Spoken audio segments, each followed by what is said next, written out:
পবিত্র কোরআনে উল্লিখিত আসহাবে কাহাফের গল্প, আসহাবে কাহাফের ঘটনা কোরআনের সূরা আল কাহাফে বর্ণিত হয়েছে।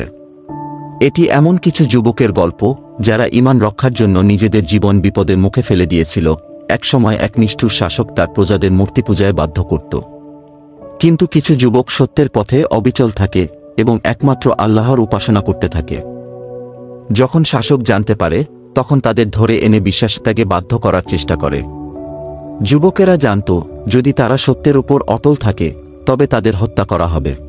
তাই তারা আল্লাহর উপর ভরসা করে কাহাফ নামক এক পাহাড়ের গুহায় আশ্রয় নেয়। আল্লাহর রহমতে তারা সেখানে গভীর ঘুমে আচ্ছন্ন হয়ে পড়ে। আশ্চর্যের বিষয়, এই ঘুম একদিন 2 দিনের ছিল না, তারা 309 বছর ঘুমিয়েছিল। এই দীর্ঘ সময়ে তাদের শরীরের কোনো পরিবর্তন হয়নি। সূর্যের আলো এমনভাবে প্রবেশ করত যাতে তাদের শরীর সুরক্ষিত থাকে। যখন তারা জেগে ওঠে, তখনও তারা ভেবেছিল মাত্র একদিন বা কয়েক ঘন্টা ঘুমিয়েছে। তারা খাবারের জন্য একজনকে বাজারে পাঠায়, কিন্তু সে দেখে চারপাশের পরিবেশ একেবারেই বদলে গেছে। লোকজন তাদের পুরনো মুদ্রা দেখে অবাক হয়ে যায় এবং জানতে পারে তারা কয়েক শতাব্দী আগের মানুষ।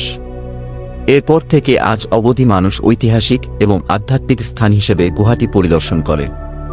আসহাবুল কাহাফের অলৌকিক ঘটনা স্মরণ করে গুহাটির প্রবেশদ্বারের কাছে প্রার্থনা করার সময় লোকেদের মনে ঐশ্বরিক শান্তি এবং শ্রদ্ধা অনুভূত হয়।